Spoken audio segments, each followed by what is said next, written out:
All right, good evening, everyone. We are continuing this evening, 17a, like towards the bottom. We're like the last line of the second to last line on the page of 17a, Yud Zayin Amud Aleph.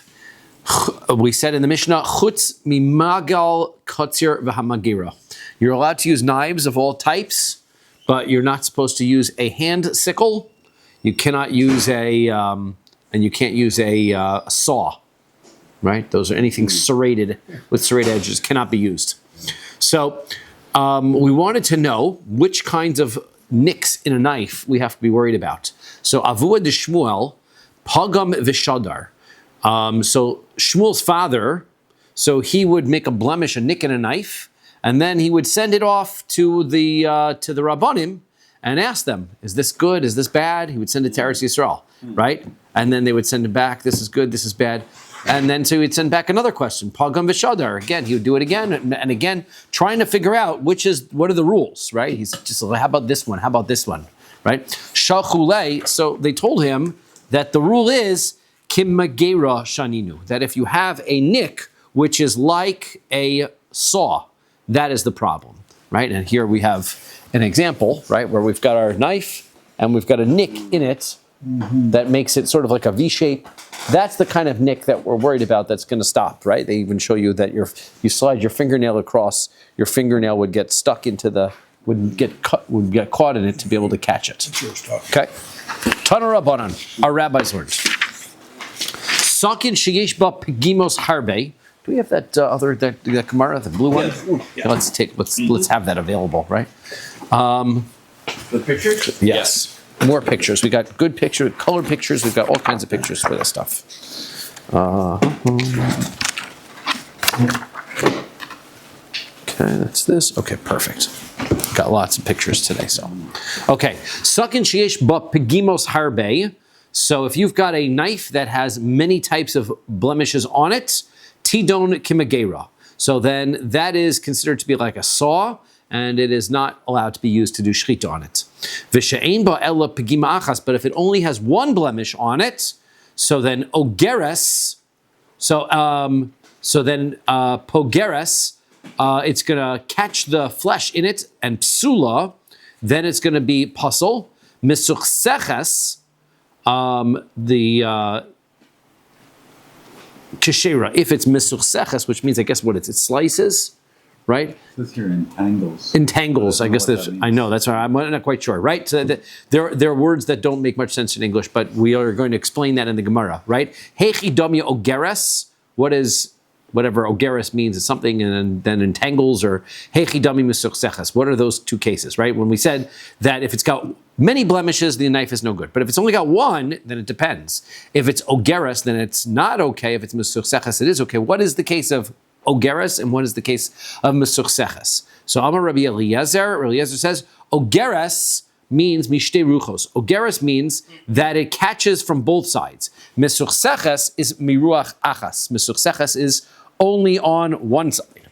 So, for example, right? A ogeres is where you have a blemish on the knife that it's deep enough or is shallow enough that your fingernail could get caught on either side. Misuchseches is when this blemish is so long that it won't get caught. If you're going in this direction, you're not going to get caught going in this direction because it slides along. So then in this direction, right, it's going to be fine. Oh, so now we're going to ask, why is that? It'll still catch if you're going that direction, correct? So, my shna mishte ruchos. Yeah, sorry. Entangled typically refers to being caught, trapped, or wrapped up in lines. Yes, but I mean, I know what the word means, but I'm saying it doesn't really help us in the context here of the Gemara, right? Because entangled versus whatever means it's going to get caught and it won't be able to pull through. But my shna, right? So my shna mishte ruchos. De mursha kama machlish. Why is it that if it's from one side that it's because that the mursha basar baza? What's going to happen is that one of the nicks is going to catch on the skin, right, and then the next one is going to catch on the onto the trachea, and it'll tear into it. So meruach achas nami. So even if it goes in one direction, so it should have similar problems, right? So if it has so it also make a psula. Why? Because churfa de sakina machlish.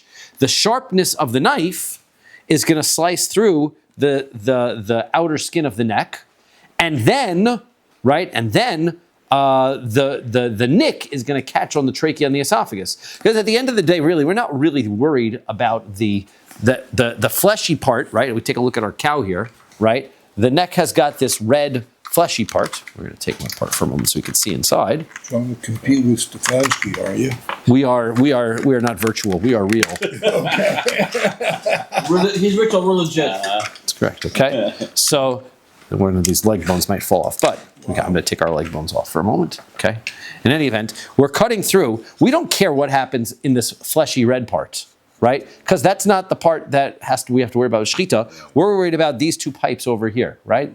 When we get to there, there are veins. There's actually arteries and veins as well, right? The jugular vein and the carotid artery are also in the neck. So we're going to have four things you have to worry about. But we're worried about the trachea and the esophagus, right? That's what we're trying to sever here. If you have one nick, so then it's going to cut into the flesh over here. That doesn't bother us. So they're suggesting if it's two nicks, then one might get caught on the flesh on the outside, but then the second one will tear when it gets to the trachea, the esophagus. But they say, but even if you only have one nick, it's still going to be a problem because the sharp, smooth part of the knife will cut through the outer flesh, and then the nick is going to tear into the trachea and the esophagus. We don't want that nick tearing into the trachea and the esophagus. So therefore, we're still going to wind up with a problem where it goes where you've only got one nick. So the answer is, so Morsha Baza. So the answer is Morsha Baza, that the nick is going to tear. So the answer is Deklaim Aresh de Sakina. We're talking about a circumstance where you've got this nick at the very end of the knife. So, right, here's what's a picture here? Let's see, this picture here, right? I've got the nick. We do have a knife in the kitchen which has nicks in it. Right. At the very end, right? This is what I was talking about, right? The flat part, if you have a nick over here, it's going to catch over here, but before it gets to the siman, before it gets to the part there, but then if you have, you'll go this way, then the flat part is eventually going to cut into, that's where you have your problem, right? So this is going to, then if you're going in this direction though, it will slice into the neck this way, and then when you're pulling it back, you'll still nick it. So you'll still get caught. So the answer is that we put it at the end of the knife. If it's at the end of the knife, then it's only going to nick going into the outer part of the neck. Once you get past that, then you're smooth sailing, right? That's what they show there. This part is this extra part that's out here. This part in here is going to be all fine. So if you have just one nick, and it's at the very end of the knife, then you can be okay.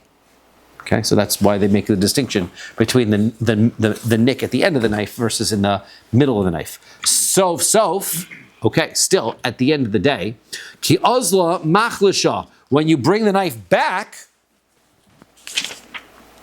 right? So that's great if you're going in this direction, fine. But when you bring the knife back, it's going to cut it. So that shouldn't be okay. So the answer is. Ki asa, so still at the end when he goes back the other way, ki asa bazin, when it comes the other direction, he's going to tear it open. So the answer is kigon shaholich velo hevi. What happens is he only goes in one direction and he doesn't go back in the other direction. Right? If he has a long enough knife, you don't have to go back in two directions in order to do shechita. Theoretically, with a long enough knife, you could just go all the way straight across. So he never goes back to the part where he needs to worry about that extra bit that is sticking out. Or could it be that he goes in strokes but lifts the knife? Well, then you might be able to do that. I don't know. We had discussed the amount of time for shehiyah of a delay, and I don't think that's going to be a challenge, but it also may be a challenge because I don't know if you'll wind up putting the knife back exactly where you cut it in the first time, and then that could ruin the shechita. You probably don't want to lift up the knife. So, okay. Amar Rava. Rava says, Sholosh midos bisakin. There are three halachic halachos, right? Three different these different laws that are required for us to know about the knife. Ogeres, right? Lo yishchot. If it's got a nick on it, so then you shouldn't use it as a shchita. Ve'im shachat, and if you slaughter with it, shchita so psula, then the shchita is invalid, right? Because we said it's going to tear the trachea of the esophagus. Misuchsechas, right? If it has only a blemish on one end of it, right? And it's only one, so then lo yishchot ba lechatchila. Then ideally don't use that knife, right? You've got a blemish on it, you could wind up ruining it, right? However, shchita so kshira, if you do use it, your shchita could be kosher. Ola v'yored besakin. If you have a knife which curves up and down, right? It's an ola v'yored besakin. So something similar to what you showed us with the handle. This is a good picture of it, right? In the ola v'yored besakin, you've got a curved knife, right?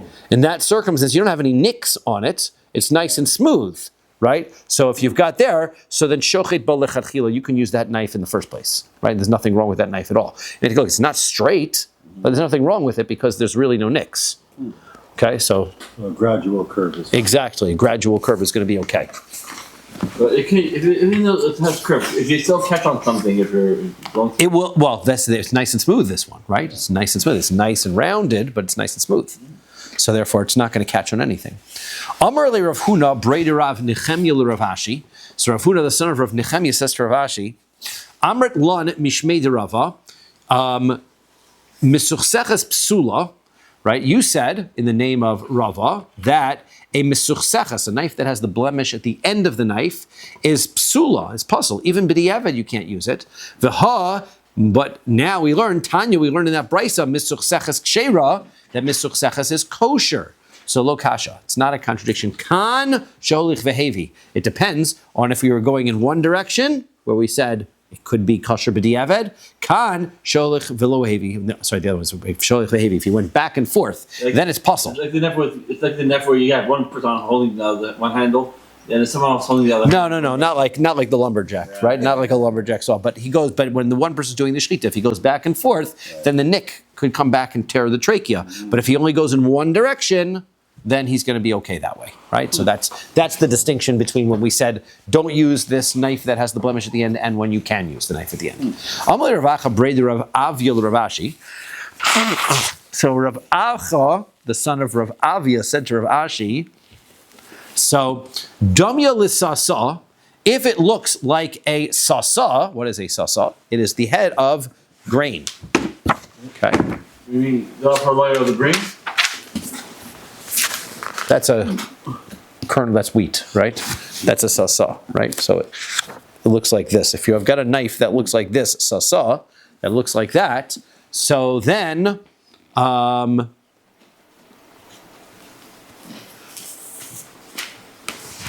it's not smooth, right, but it doesn't have a blemish, right? That's the point that he's trying to make. It's not smooth, but it doesn't have a blemish. So then, what is the halacha there? Amar le, man yohiv le mibsarei ve'achlinan. If somebody would give me meat from that, I would for sure eat it. That is for sure acceptable, right, in that circumstance, right? I can have it have multiple rises and falls, right? That's not an issue. Do we have a picture of a knife that looks like that? That's what I'm wondering. I'm wondering if which falls into that category. Dumya de sasa. What's the name of the knife? Dr. Google. I'm wondering about this. Yeah, sasa. Right? He says like this, it's not straight exactly, but it doesn't have any nicks. Right? That might be what we're talking That about. looks like the knife at the chicken factory. It had Yep. a small handle, and that blade was so thin, they had a stone that they kept going up and back and forth on the blade. Yeah. So that I don't think is this case where it goes up and down, up and down. That is also kosher, but that is not the challenge that we have. But that's somehow doma l'sasa. I'm not exactly sure what the case is. Rashi l'sasa, zakin shibun chalak smooth. That's what he says. It's not smooth, but it doesn't have any blemishes. I think that's the one that Rashi is basically talking about. It looks like this, which is pretty straight. I would have said this is a straight knife. He just didn't draw it perfectly, right? Yeah. But he says no, it's not exactly straight. It looks like it goes up and down slightly, whatever. But it's certainly acceptable. I'm kind of thinking, like, by seeing this, I'm kind of thinking of a lulav. When you go one way on a lulav. Yeah, you can get hurt, right? But when you go the other way, it's sharp. Yeah, I know what you're talking about. Okay. Amar, I'm not sure exactly how that's Dumulus saw, how that looks like a wheat thing, but okay. It's not smooth. Amar Rav Chisda says, Minayin lebedikas sakin min haTorah. How do I know that it is a Torah rule that you have to check the knife? Let's take a look at this. Okay, that's good. We'll use these pictures for now. Okay. How do I know that there's a Torah rule that you're supposed to check the knife? Shenamar, the pasuk says, by Shmuel, right after he beats the Plishtim. And he, this is the Shaul swears to everybody, says that we're nobody's going to eat all day until tonight, because they're going to battle the Plishtim, and that's what he tells everybody. He says, then at the end he says. Now they're celebrating at the end of the battle. Higishu ish shorovi se'ehu. He says that everybody should bring their oxen and their sheep to me. Ushchatasem bazev achaltem, and I'm going to shecht it with this, and we'll eat it. Right? He held up his shchita knife, so in order to be able to show them that's what we're going to use. So now that shows you that they had to check this. Right? He had a checked knife with which to use. So Gemara says, one second, Pshita, Kevin dechinakov treifa by bedika. What are you asking the question? Why do you have to check the knife? The reason you have to check the knife is because if the knife has a blemish on it, then the cow, the shchita is going to be invalid. So of course you've got to check it. So no. So by bedika lechacham kamrinan. We're asking the question, how do I know you have to show it to a chacham? Right? I could just have any person check the knife and find out if it's sharp or not. That doesn't require a tremendous amount of halachic knowledge to be able to see if a knife is sharp, right? How do I know there's a halacha that you're supposed to tell it to a chacham? So therefore, this pasuk seems to indicate that Shaul had to check the knife. V'amar Rabbi Yochanan says, Lo amru laharo sakin lechacham elo mipnei kvodo shechacham. It's not a Torah. There's no source for such a thing. It's just that became the custom, right? That the honorable thing to do is if you've got a rabbi around, right? You say, Rabbi, can you check the knife? I have one right here in front of us. Right. Well, yeah, I'm not an expert in knife checking, but right, you find the one. So therefore, it's midrabanan. The cross machta b'yamahu, and this pasuk, which seems to that Shaul is showing the knife, whatever. That's just a nice reminder of it, but there's no real source for it. It just became the custom and the habit that everybody would go with. Okay. So if you have a knife to check, you don't go ask the guy sitting in the corner. It's a kavod thing. Yeah, kavod thing, right? Go ask the Rav if you can, right? So these are the general overview pictures. I have to review these pictures because I don't have some of these general overview pictures. They're very good pictures. Okay, fine. Amar Rav Chisda says, B'marava badki le b'shimsha, right? In Eretz Yisrael, the method for checking the knife was to use the sun. What did they do? They held it up to the light, and they could see if there were any nicks, right? Be able to see by looking at it in the light. That was their method. Then B'nardoi badku la b'maya. In Nardah, they used to check it in water, right? So there's a couple of potential explanations. Or what it was, I guess that this is another way that it could be checked with the sun, right? Is that you could put it this way and look at the shadow, right? You could see it better. It could be easier to visible the shadow. When you're checking in water, right? What you do is you draw the knife over water. And then if it has any blemishes in it, you'll see the water ridges will go through will show, so they can check using water. Or whatever in the water. Well, you'll see like right where you can see like the little lines where the ridge and where the nick in the knife is. And that's what hurts me. And right, so yeah, so Rav Sheshes badak la bereish lishnei. Rav Sheshes used to use the tip of his tongue to check. Yeah, Right. that one's sharp. Yeah. So they have a picture of that, right? Bereish Lishnei. Well, I can't wait to see it, really. Right. He's checking it with his tongue. There's nothing right this way. black and white. Okay. He's got a picture. Right. He's checking with his tongue. Rav Acha Bar Yaakov Badak La Bechut Hasara. So Rav Acha used to use a hair, right, to take the hair and you draw it over, right, and see if it catches. Besura Amri Bisra Achla Bisra Livdika. So in Surah they said that flesh, the knife cuts flesh, so it has to be checked by putting it over some kind of flesh. Therefore, meaning like you run it across your finger or some kind of, not like that, but I guess like across the palm of your hand somehow in order to be able to feel if you feel that there's any nicks along the side of it or with your finger like this. Again, you would cut your hand. I think you'd have to, yeah, I know, they're very, very sharp. So I don't know, right? Careful. So, Well, there's much better ways than we use it nowadays. yeah, so Amar Rav Papa says, right, Tzricha Bedika Abisra, right? You have to be able to run your finger across. It needs to be checked with by the finger. And I suppose probably not the sharp side. You probably run along the side of it. I'm not sure. Va'atufra, and also for the end, you would use your fingernail, right? You run it That's across the what they finger. were doing. They were going like this on their finger. That's correct. So you run it with your fingernail, right? And right, this is with your finger, right? This is the fingernail, right? So this is if you use your finger, the meat part of your finger, right, which would seem to cut it, but this is the fingernail, okay? And so that's what they would do. And you need to do the atre geisani, and you also need to put it. You also need to check the two sides of the knife, right? Not just the sharp side, but you also have to use, right? You check the sharp side, and then you have to check the others. You have to check the sides of the knife as well. Okay, this is right. This is, he says, all the different sides of there? Yeah, basically, like you want to be able to make sure that there's no. You run your along the side of the knife to be able to check that as well. To make sure that there's nothing that could, like a protrusion or something. Correct. Anything that's on the sides that's going to tear in any direction. Okay, so then he's got his diagram of all the different parts of the knife and in what directions that you should check and take a look in order to be able to verify that the knife is completely sharp. Amalei Ravina Ravashi. So Ravina says to Ravashi, Amar Lon Rav Sama Braid Rav Misharshia Mishmach. That Rav Sama, the son of Rav Misharshia, said in your name, Damart Le Mishmei Rava, that you said in the name of Rava, Tzricha Bidika Abisra Ve'atufra, that we need to check the knife with the fleshy part of the finger and on the fingernail. Ve'atlasa rutchasa, and also on the three sides, right? That you need the two sides and also on the sharp end.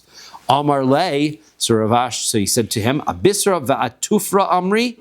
So to check with the fleshy part of the finger and on the fingernail, I said that tlasa ruchasa lo amri, but I never said you have to check all three sides. Ikada amri.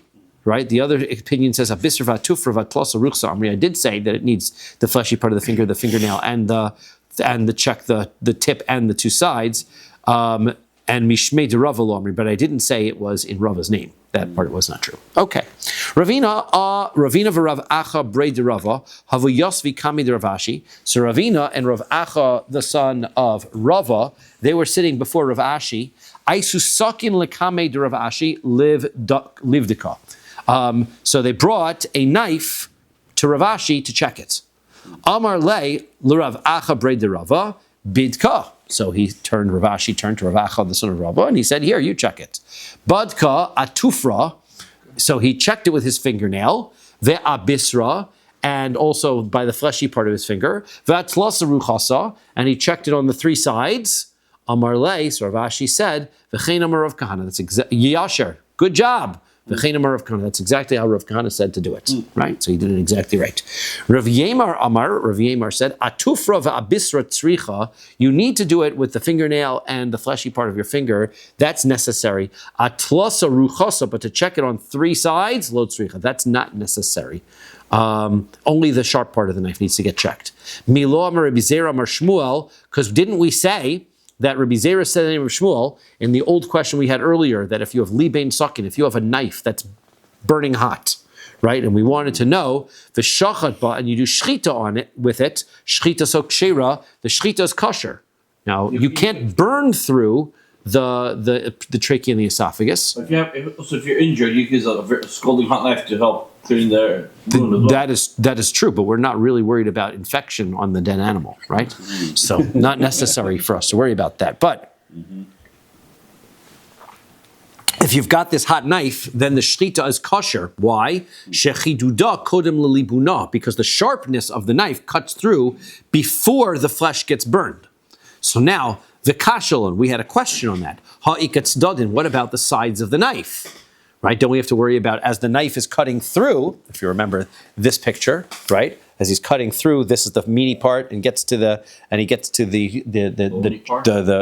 pipe that he's cutting through. So doesn't he have to worry about the sides of the knife burning the sides of the trachea of the esophagus and ruining it that way? So because it's hot, fine, I get that it's cutting through this way and it doesn't ruin it on its way down, but once it touches on its sides, wouldn't it ruin it? And we said no, because v'amrinan beis hashchita marvach ravach, that as you shecht, the flesh pulls apart, and so therefore there's space. It separates, so it doesn't come to touch the knife. So hachanami beis hashchita marvach ravach. So therefore, you don't have to worry about the sides of the knife having a protrusion, because the meat will separate and it won't come in contact with the sides of the knife anyway. So that's why you don't have to check the sides of the knife. Okay. Amar Rav Huna bar Rav Katina l'Rav Shimon ben Lakish. So Rav Huna bar Rav Katina said in the name of Reish Lakish, Shalosh pigimos heim. There are 3 different rules, right, that relate to nicks on items, right? Not the nicks that did a good job coming back last night, but other New York Knicks not either. Those nicks, right? Pigimas etzem bepesach. First of all, making a blemish on a bone on Pesach. We know that there's a prohibition in the Torah that you're not allowed to break any bones on a korban Pesach, right? Mm-hmm. So if you have a blemish on a bechor, right? So then that's going to be problematic. That's where we're going to have the right. Here's our bone, and you can get blemishes on the bone, chips on the bone, and then that's going to be a violation of the prohibition of breaking a bone of the korban pesach. Doesn't have to break it completely out, right? Even if you chip it, right? Pegin mas ozen bechor. Also, a blemish on the ear of a firstborn animal. The firstborn animal, right, is supposed to get brought as a korban. So if it has a blemish on it, so then it can't be brought as a korban. It needs to have a blemish. If it has a blemish on the ear, right, the nick on the ear over there, so then that is going to. And I was going to show you my cow, but that's good enough, right? There's his ear, right? It's beyond. His other ear is on my desk because it's missing bones. It's missing a hoof. So it sure can be used. So pigimas mum bikadshim, the blemish of a wound on kodshim, right? For any korbanos, right? You have any amount of nick on the animal, so that becomes a mum, and you can't bring it as a korban. And Rav Chisda Amar, Rav Chisda says, af pigimas sakin. This is also the rule by a blemish on the knife, right? By shchita. So bechulin lo kamayr. So ve'idach. So okay, Rav Chisda Amar, Rav Chisda says.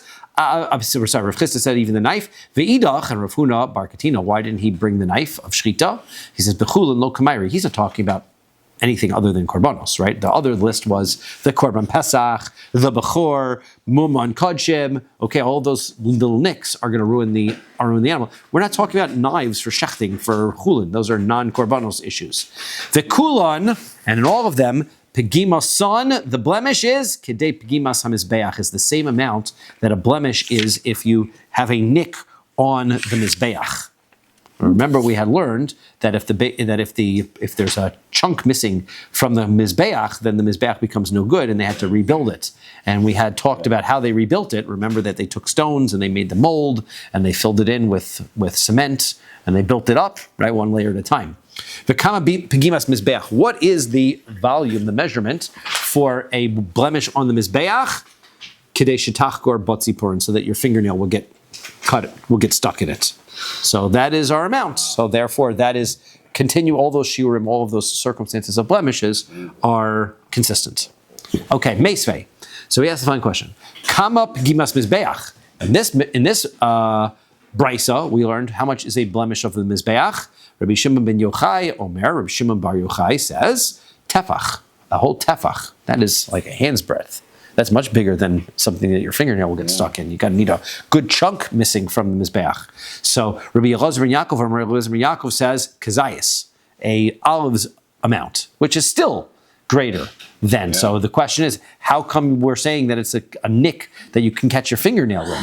So lo kasha, so it's not a contradiction. Ha besida ha ba'avna, it depends which part. Remember we said the mizbeach is comprised of stones, and then they would fill it in order to make it perfectly square by pouring the pitch or the cement into it. So in the cement, right, you need to have a big chunk missing. The stones themselves have to be complete. So therefore, right, if you're talking about here, this is on a stone that's here. This is a kazayas amount. This is on the side of this mizbeach. But one of the stones have to be complete. So therefore, you can't have any nicks in any of the stones that are used. But then the stones would get used, and then they would fill in the cement. The cement needs to have a larger chunk missing in order for it to be. That's the reason for the distinction between the two. Amar Rav Huna says, "Hai tabcha de losar sakina kami chacham." If you've got a butcher and he doesn't show his knife to a chacham and show that deference to the Rav, not valid. Mishamtin le, we excommunicate him. Right? It's worse, right? He gets excommunicated. The Rava says, Me'abrinon le, right? We throw him out, right? We're gonna throw him out from being a shochet, and umachrizinon abisrei de trefahi, and we are going to announce that his meat is not kosher, right? Velo pligi, but there's not an argument between those two opinions, right? Kan beshenimtze sakino yafe. One is that he didn't show it to a chacham, but then afterwards we checked his knife and it turns out his knife is okay. In that circumstance, the meat is kosher, we're just going to excommunicate him. In the other circumstance, beshalonim te sakino, if we check his knife and it's not beshalonim te sakino yafa, we don't check his knife and find it good, in that case, then we throw him out and we make an announcement that all his meat is treif. And that's what the difference between the two is. Ravina says, Heicha de lo nimtze sakino yafe. Ravina says, I'll take it one step further. He says, that's what we do to him if the knife is valid. We announce all of his meat is no good, right?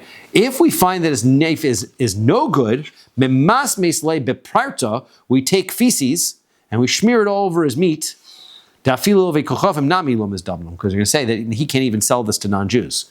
We don't want him we basically destroy his product, right? To announce and say it's not kosher means he can go still sell it to non-Jews, right? We don't want him to be able to get any benefit out of it at all, so we're going to destroy his meat. Okay? Story. Ahu tabcha de lo sar sakino kami de Rava bar Chinina. There was a certain butcher who didn't show his knife before he didn't bring his knife to Rava bar Chinina, and Shamtei, so he excommunicated him, and Abrei, and he removed him from his service, right? So he wasn't allowed to sell meat anymore. So Achriz Abisrei de Trefahi, and then he announced that the meat is not kosher. So Iklu Marzutra v'Rav Ashi Lagabe. So Marzutra and Rav Ashi came to Rava bar Chinina. Amar Lahu, so he told them, Liainu Rabba b'milte. Could you do me a favor? We've got to figure out how to let this guy off a little bit because ditalu be tafli, because he has small young children, right? So even though I had no choice, it's my honor. I had to do this because that's the halacha. But now the guy's got no parnasa. So let's figure out what we can do. So Badka Rav Ashi l'sakine. So Rav Ashi checked his knife. V'nim tis yafe. Turns out the knife was not bad. So therefore, v'ach shrei. So therefore, he says, we made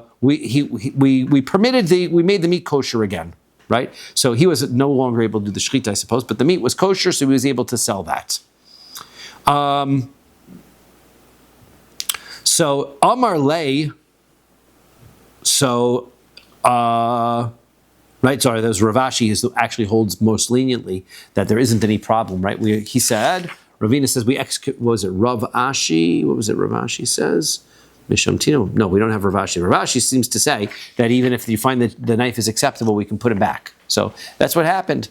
So Amar Le Marzutra, so Marzutra says to Ravashi, V'lo lechush mar l'saba, why are you not worried about the way he treated the Rav? So Amar Le shlichu se kavdina. He says, "What are you talking about? The Rav sent me to do this, right? He asked me to find a heter, right? The Rav sent me to do it. I'm not being disrespectful to the Rav. The Rav told me to do this. So therefore, right? I don't have to go check with the Rav and ask the question. He sent me to do this in the first place."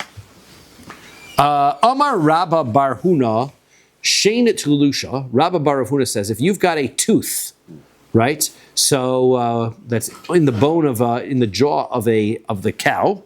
So right, if you've got take a look at our cow, right? He's got teeth along the back, and then there's a gap, and he's got teeth in the front.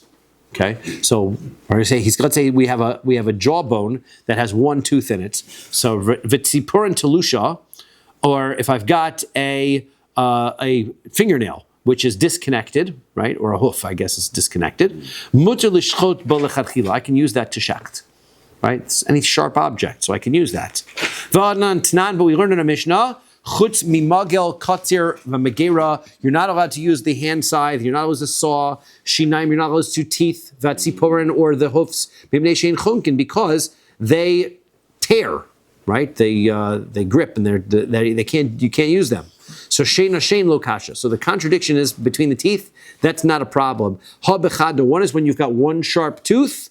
Ha betarti, if you've got multiple teeth, right? Because there's a space in between the teeth, and so that's basically that's going to cause the tear. One tooth, if you sharpen one tooth, so then it's just a sharp edge, right? But if you got multiple teeth, right, as per our picture over here, right? This is the front teeth of the cow, right? And he's shechting with the front teeth of it. So then that's going to be a problem. I'm holding them upside down, right? I don't know. That was better. I was wondering. Right. That didn't look right. That looks better. I don't know. I don't know. I was like, the animal was right way up the other way. Okay. It would be like an elephant tusk. So that's what you need something like that. And as far as okay, fine. Now that's the teeth, right? So tziporin lo kasha. Fingernails on fingernails are not a contradiction. Hab b'tlusha, hab b'muchaberes, depends if it is connected or if it is not connected, right? So if it's connected to a person or an animal, then it's as though it is connected to the ground, which we said was the halacha you can't use. So therefore, if you shecht like so, it's no good. This is not malika. Right. Why? Because it doesn't come from the back of the bird's neck, right? This is shchita, right? Still can't be done, right? But if you had a fingernail or you had some kind of that was sharp and it was not connected, then it would be a knife like anything else. You theoretically could use it. Okay. Oh, next thing. Hashochet b'magal katzir. If you use a scythe for harvesting. So the scythe for harvesting has all of its teeth bent in this direction, right? So what happens is, good picture here. No, not in this one. Okay. So what happens is, b'derech halicha saw. So if you are moving it away from you, right? So then Beis Shammai Beis Shammai says that is not an acceptable shchita, and we say it's puzzle, which means that it can transmit tuma.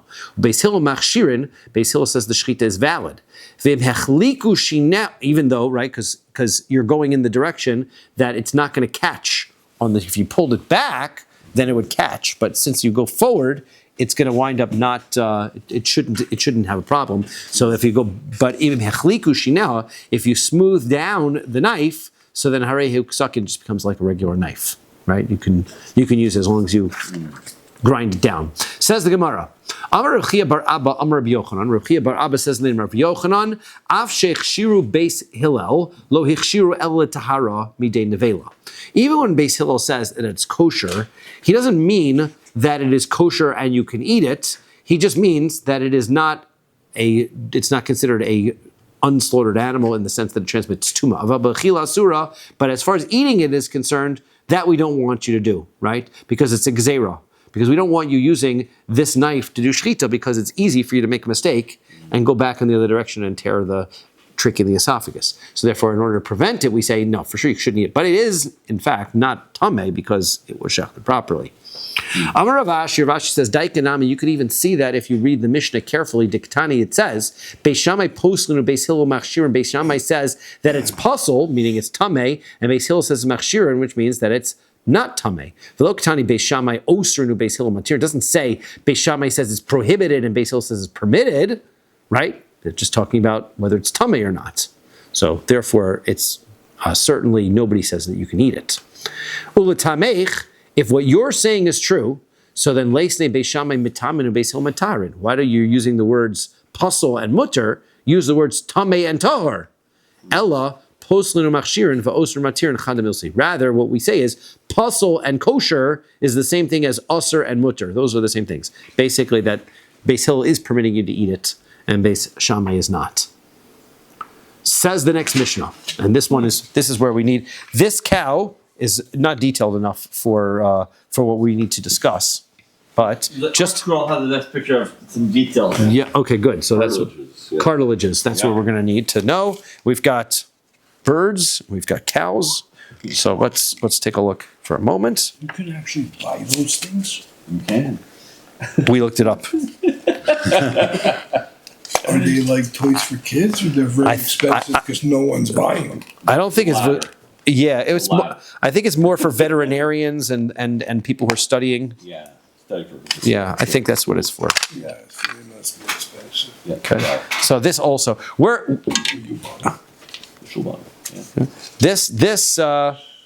this trachea and esophagus. This is the zone that we're talking about in the bird.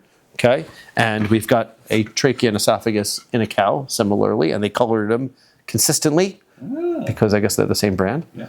Okay. So they're colored consistently. That's what we're talking about. Now, we don't see all of the cartilages and all of the things we're talking about in this Mishnah are not visible on this model. So we will put our model aside for a moment and we will zoom in on some pictures. Okay. This chicken's about to lay an egg. This is a decent picture of everything attached the way that it should be. Okay. This is the top of the cow. This is the bottom of the cow, and this is the trachea. There's a long tube, and it is surrounded by cartilage, right? And it is on one end of it, right? It is has a row of cartilage on the back that seals everything up. This is the tabas gadol. This is going to be the big ring. This is the top ring, which surrounds the cartilages completely surrounding the entire thing. And then we have the I was trying to remember all the words. The thyroid, something, the thyrosid cartilage, whatever, which is up here, which has sort of a curve down to it, because you can see why, right? It's hard to be able to tell if you're just looking at it why it is bent in that direction, but it is because this is the tongue of the animal, which comes down and connects over here. So this leads into the airspace of the mouth of the animal, right? So this is the opening of the trachea and the esophagus that goes into the mouth of the animal. And this is where we're talking about. So we're doing shechita. We're going to be talking right now. This is the tabas, that is this ring that is on the top. In the pictures, right? Right. This is some other additional pictures that show things, right? This is a computerized version of the picture, right? In the computerized version, we're going to have this large ring that's at the top, which then leads into the connective, this tissue that's up here. This is what it looks like. I suppose it looks more like a real picture. It's harder to be able to tell what you're looking at when you're looking at a real picture like this, right? This is the tabas gadol, which we're talking about, the big ring. These are tabaos. These are the rings that are all along the tube, and then this is this top thyroid cartilage, which is on the top here. Okay, all along the tube, as we said, the curves, these tubes go almost all the way around, and then there's a piece of cartilage which is along the top that holds it in place, right? That's But we're going to be, well, that's I guess, for us to discuss at this point, up to this point, right? This is what we need to know, right? Here's how it attaches into the cow nicely, and we see it in this picture. Okay, so that's what we're discussing here. So, Mishnah says, "Hashochet mitoch hatabas." Right, somebody's doing shrita, and he's cutting into the tabas. The tabas is that upper ring, which is closest to the mouth of the animal. Okay, and v'sher bo malo achut al pnei kula, and he leaves enough of it so that he doesn't cut all the way through it. Right. So we had talked about that you're not allowed to cut beyond the portion, right? You can't cut too high or too low. Once you cut above this last ring of the esophagus, you're into the mouth of the animal. That's not shchita. It's too far off. So if you shecht it, but you leave a hair's breadth of it, shchita sokshera, then it's okay. That is an acceptable amount. So we're saying if you cut the great ring. Here it is, right? Here's our tabas gedol, right? Great ring, and I leave a hair's breadth to that part, then this is going to be okay. Okay, that's what we're discussing. That's what we're saying here. Okay.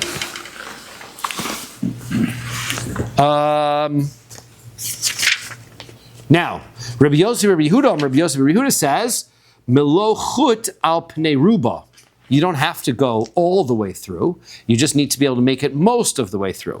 So therefore, if you wind up slanting the knife so that it cuts and it goes into the upper part, right? He's cutting, he goes most of the way through, and then he slants the knife forward in this direction too high, that's okay, because he's cut most of the siman.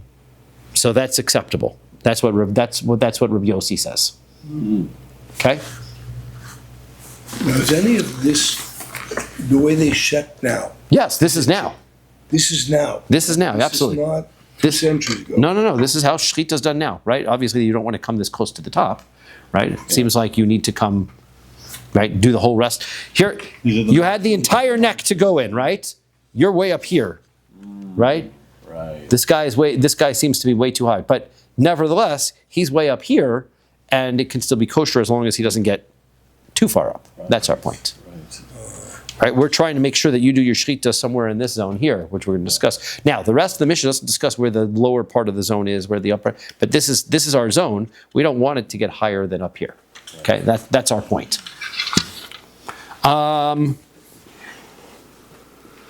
Says the Gemara, Rav Shmuel Damrei Tavayu. Both Rav and Shmuel, they both say halacha Rabbi Yossi Rabbi Yehuda. The halacha is like Rabbi Yossi Rabbi Yehuda, who says that I need the majority, right? I need to sort of the majority. I don't need the entire thing. V'af Rabbi Yossi Rabbi Yehuda lo amar el betabas hagdola. Even Rabbi Yossi Rabbi Yehuda is saying that the shechita is kosher by most of it when we're talking about the larger, the tabas gedola. This is the large ring that's at the top. Ho'ul makefes es hakane. Because that cartilage completely encircles. Right? This cartilage is shaped like this, and it completely encircles the tube, right? The hollow of the tube here. And so therefore, all you need is the majority of it cut. Abel b'shar tabos, when it comes to the rest of the rings, then no. The shechita doesn't, the shechita in that cartilage is not considered to be actually shechting through the tube. Why? Because hold on, my Gemara.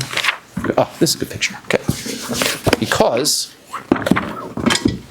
since all of the rest of the trachea and the esophagus, we said, it doesn't go all the way around, so then this cartilage that goes around the outside doesn't count as part of the tube, right? Because it's not there all the way around. So therefore, you're looking at it looks like this, right? On the cross section. So therefore, this white doesn't count. Rove of this has to be rove of the inside of the actual tube. But here, this is the entire thing is of the tube. So if you're cutting through, this white part, this cartilage, is part of the tube. As long as you get most of the way through the cartilage, right? You can measure from the top of the cartilage to the bottom of the cartilage and consider that most of the way through. right? So he says that you have to be able to take a look by Bishar Tabos. Lo, it doesn't work because you need it to be right by the inside of the inside amount. Okay, so that's where he draws his lines, right? This is the Rova Tabas. This is the most of the ring, but if you go by the inside, it's the little white dotted line underneath it. You don't have to go all the way to the white dotted line. In this one, this one you got to go to the white dotted line because you can't count the white part on the outside because that is not considered part of the esophagus. Trachea. The great ring. Correct. The great ring is the one that's up the top, right? That's the one that's connected to all the tissue at the top. That's the great ring, right? It is called the carotid artery. Not carotid. No. Cricoid. The cricoid cartilage. Right. Yeah, that's what that is. That's the cricoid cartilage. Okay, now, ubasar tabas lo. Now, Rabbi Yossi says, right, that if in the ubashar tabas lo, so you're saying that, and is it not true that Rabbi, you're telling me that Rabbi Yossi doesn't allow for most of it to be cut through, including that cartilage on the other ones? V'atanya, we're in a brayso. Rabbi Yossi, Rabbi Yehuda says, hashochet b'shar tabas. If you're doing shchita on any of the other rings, right, they even have it nice and ridged, so you can see it in the hair, right? On any, you could do shchita anywhere if you're doing shchita on those rings. Even though the rings, and you can't see it on this, and it's not really detailed enough on the chicken either to see it the other side, right? But even though it doesn't, those rings don't go all the way around, and there's a piece of cartilage that runs down the top to seal it up. Where you took the other bones you took out of the cow, maybe it's over there on the table. No. Those are the leg bones, right? We're in the neck, right? I'm good enough for that, right? That I'm good, right? So then, even if it doesn't, ho makifos es rova kanashchita so kshera. So since, right, they surround most of it, so then the shchita in that is acceptable, right? So therefore, you can do shchita using that cartilage as part of it, not like Rav and Shmuel say. So and then the Bryce continues, umugremes psula.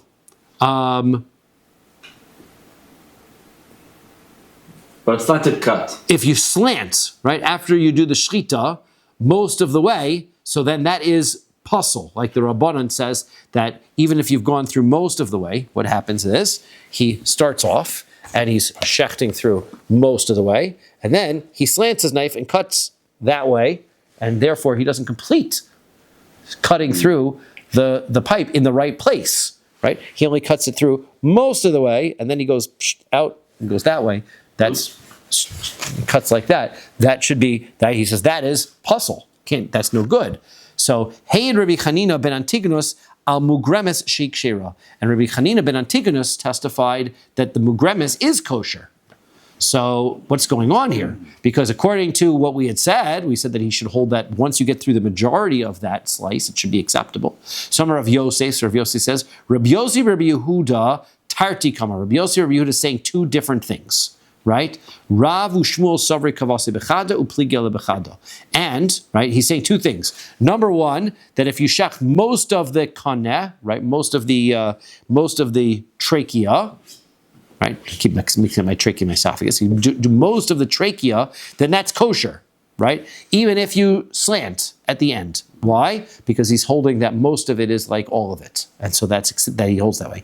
Then he also says that when it comes to all of the rest of the rings, that he says that that the cartilage that surrounds the trachea is considered like the trachea, and you only have to go halfway through, more than halfway through the cartilage, rather than actually through the tube, right? And he says that's right. So he says those two things. So he says, yeah, but Rav Shmuel Savri Kavasi Bechadu Pligel Bechada, that Rav and Shmuel agree with him in one point, right? That if he shechts through the Tabas Gedol, we said if he shechts through the great ring, so then he turns, after he goes through most of it, the shchita is kosher, because most of it is like all of it, that's fine. However, they don't agree with him on the second point, that the cartilage that's around the rest of the trachea is considered like the trachea, because it is not completely surrounding it. V'ha lo amar ka'amri, but Rav Shmuel says, right, that he says that they don't say meaning that he's explaining Rav and Shmuel's, it sounds like he's explaining Rav and Shmuel's opinion. So Hachi Kamri, this is what they meant to say. Halacha kemoso betabas hagdol, the halacha is like him, this Rav Yosef, when it comes to the tabas hagdol, the great ring. Vein halacha kemoso b'shar tabos, but the halacha is not like him, right? Lo amr, not that he didn't say it, he did say it, but it means that the halacha is not like him, right? His statement is meaningless. When it comes to the rest of the rings, he needs more than the majority, right? He's got to get into most of the tube. Okay, this is a place for us to stop. We'll get to it. Reb Zera. Oh. He salig Rabbi Zera. Yes.